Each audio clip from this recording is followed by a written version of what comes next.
अस्सलामु अलैकुम। Maths official के साथ मोहम्मद अज़र सिद्दीक हाज़िर खिदमत है। 7 अगस्त आज डेट है। कई बातें करने को दिल चाहता है लेकिन क्या करें, मजबूरी है।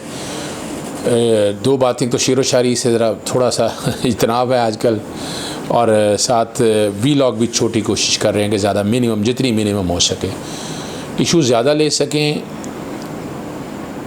अच्छे इश्यूज़ हों, टॉक ऑफ द डे हो, ताकि आप लोगों तक बात समझ आ जाए। या मैं जो मेरा ओपिनियन है एक, इसलिए कहता हूँ कि चैनल सब्सक्राइब कर दें और बेल आइकॉन यानी घंटी दबा देंगे तो दरवाज़ा खोल दूँगा। और दरवाज़ा खोलने से मुराद यह है कि नोटिफिकेशन फ़ौरी आप तक पहुँच जाएंगे, आप तक इतला आ जाएगी सारी हर चीज़ की, तो दिक्कत कोई नहीं होगी। बातें तो यहाँ बड़ी करने वाली होती हैं जैसे मैंने कहा, लेकिन आज अच्छा दिन इस कॉन्टेक्स्ट में है कि स्टॉक मार्केट जो है, स्टॉक मार्केट की पोजीशन जो है वो बहुत बेहतर हो गई है। गर्मी लग रही है ज़रा, मेरा ख़्याल है, और पसीना भी आ रहा है। पंखा चलाने का मैंने कहा, इसलिए ज़रा पंखा इसी के साथ चल जाता है तो बेहतर रहता है, वरना पसीना बड़ा साफ़ करना पड़ता है। स्टॉक मार्केट की पोजीशन देख लिया है, नफसियाती हद अबूर कर लिया है, और जो ये कह रहे थे कि ये गवर्नमेंट बहुत बड़े इकनॉमिक लॉस में जा रही है, लग रहा है कि वो शायद उन लोगों के लिए ये लम्हा फ़िक्री है कि जो इस गवर्नमेंट के बारे में बातें कर रहे थे। बहरहाल मैं ये किसी गवर्नमेंट का स्पोक्समैन नहीं हूँ, मैंने सिर्फ ये बताना है कि इमरान खान तारीख़ रकम कर रहे हैं, उनके करीबों दूरों जो करप्शन या करप्ट प्रैक्टिस में इन्वॉल्व है उसके लिए कोई बचत नहीं है। मौका वो पूरा देते हैं, क्लियर कर लें आपको, और हालात और वाक़यात साबित कर रहे हैं। और ये इस मुल्क के लिए भी अच्छा है कि यहाँ गॉड फादर या सिजिल माफिया ख़त्म होते जाएंगे। दूसरी अच्छी जो ख़बर है, फॉरेन रिज़र्व जो हैं आपके $567 मिलियन से इजाफे के साथ $12.54 बिलियन हो चुके हैं। बहुत अच्छी मुस्तहकम पोजीशन है आपकी, ठंडी हवा आ रही है और एक्सपोर्ट जिस तेज़ी से बढ़ रही हैं, और लग रहा है कि पाकिस्तान जो इकनॉमिक हालात हैं, उसके जो इकनॉमिक कंडीशन पूरी दुनिया में बुरा हाल रहा है, जीडीपी माइनस में गई हैं, तो पाकिस्तान को भी उसके कॉन्सिक्वेंस या उसके असरात से नुकसान तो होना था, और वो नुकसान आपके सामने हुआ है। और लेकिन स्मार्ट लॉकडाउन की वजह से वो ज़्यादा नुकसान से बचत हो गई है। एक अच्छी खबर इस कॉन्टेक्स्ट में है कि जो माफियाज़ हैं, माफियाज़ के लिए दिन बहुत बुरे आते जा रहे हैं। चेयरमैन नैब या नैब के अंदर बड़े बड़े फ़ैसले हुए हैं। एक तो फ़ैसला ये बड़ा हुआ है कि, और मैं बड़े अरसे से कहता हूँ कि एक्सपर्टीज़ की कुछ कमी है। इरफान मंगी साहब पे एक सवाल उठाया गया, मैं नहीं समझता, is a very honest officer, बड़ी मेहनत से काम किया है और वो मेहनत से काम कर रहे हैं एक एडमिनिस्ट्रेटर के तौर पर, एक इंचार्ज के तौर पर, और पूरी टीम ने काम करना होता है, हेड करना होता है, डिफरेंट ओपिनियंस आते हैं, और अब ये काम आगे की तरफ चल रहा है। चेयरमैन नैब की ज़ेर सदारत इजलास हुआ, शुगर कमीशन की तफसीली रिपोर्ट का जायज़ा लिया गया, 2 इन्वेस्टिगेशन अफसर और फाइनेंशियल एक्सपर्ट भी शामिल, 2 इन्वेस्टिगेशन अफसरान और फाइनेंशियल एक्सपर्ट भी शामिल, मुश्तरका तहकीकाती टीम तश्कील देना, कंबाइंड इन्वेस्टिगेशन टीम की बात मैं करता होता हूँ, लीगल काउंसिल और शुगर इंडस्ट्री के माहिर भी शामिल होंगे। टीम की सरबराही डीजी नैब रावलपिंडी इरफान मंगी करेंगे। तहकीकाती टीम तमाम सूबों से चीनी सब्सिडी की तफसीलात हासिल करेगी। चीनी चेयरमैन टीम नैब हर माह टीम की कारकर्दगी की रिपोर्ट का जायज़ा लेंगे। तो हौसला अफ़ज़ा ख़बर ये है कि ये भी बेहतरी की तरफ चीज़ें जा रही हैं।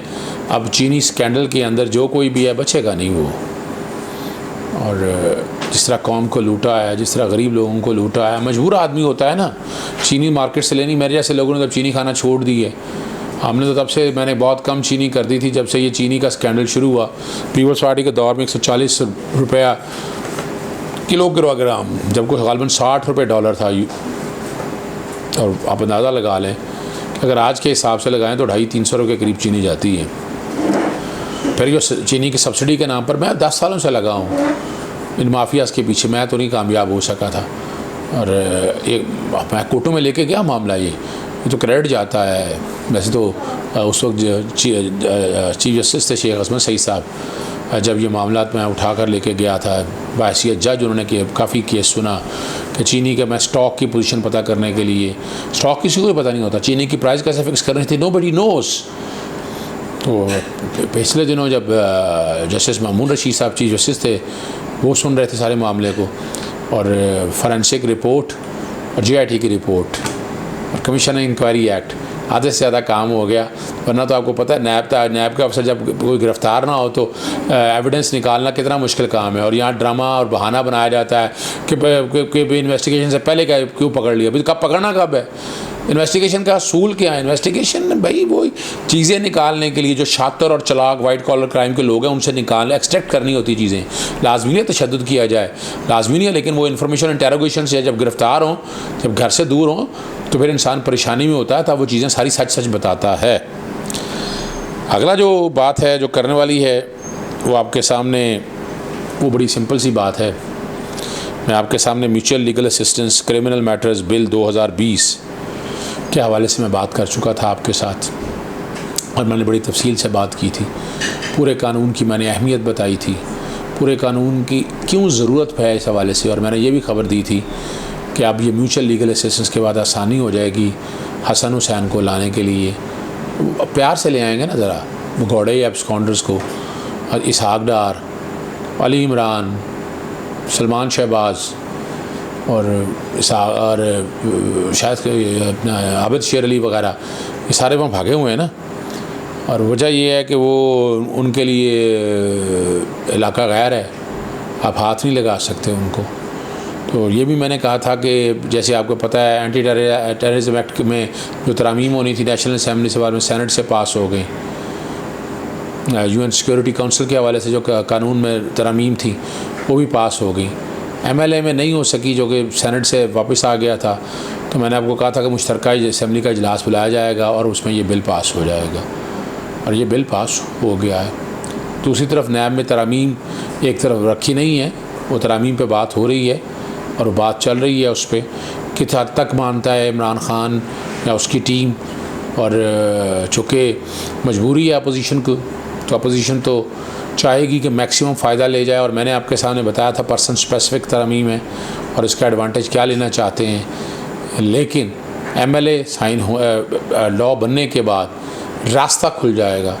और मेरा नहीं ख्याल है कि UK गवर्नमेंट जो है फिर इनकी गिरफ्तारी में जो हर्डल है वो फिर मजबूरी होगी UK गवर्नमेंट की। बायलैटरल कन्वेंशन हैं सारे, UN कन्वेंशन, करप्शन का सही तरह इस्तेमाल नहीं कर पाते हमें वो भी इस्तेमाल करना चाहिए ताकि हम हक़ और सच तक पहुंच सकें। ये जो छात्र लोग हैं ना, गॉड फादर या सीरियल माफिया, इनको इतना आसान काम नहीं है। अच्छे वकील करते हैं और ये 50-60 की सियासतदान हैं जिन्होंने पूरे नैब का निज़ाम का अकाउंटेबिलिटी कंट्रोवर्शियल बनाने की कोशिश की है। 1275 रेफरेंस है, और ये निज़ाम अगर सही चलना है ना तो ईमानदारी से चलना है, और ईमानदारी यही है कि बिल्कुल जो भी तकड़ी में तराजू के अंदर, और ये पहली दफ़ा हो रहा है, मैं आपको पहले बता दूँ, मैंने नहीं देखा इससे पहले कि हुकूमत वक्त का भी एहतसाब हो रहा है। तो दुआ है कि चीज़ें बेहतरी की तरफ चले जाएँ और चीज़ें आसानी की तरफ चले जाएं। नैब का इदारा ख़त्म नहीं होना चाहिए, ना ख़त्म करने की साजिश का किसी को साथ देना चाहिए। इसमें तरामीम करके कोई बेहतरी की गुंजाइश निकाली जा सकती है, और ख़ास तौर पर बिजनेसमैन के लिए वो ज़रूर निकालनी चाहिए, और वह निकलनी वक्त की ज़रूरत है। लेकिन साथ साथ मैं मुतालबा करूँगा कि गंदम के हवाले से जो रिपोर्ट आनी थी वो भी सामने आ जाए, कर्ज़ों के हवाले से जो रिपोर्ट आनी थी वो भी आ जाए, IPPs के हवाले से चीज़ें सारी सामने आ जाएं, ताकि ये माफियाज़ का एक ही दफ़ा कला कमा हो सके और ये कौम सुख का सांस ले सके। इजाज़त दीजिएगा। अस्सलाम वालेकुम।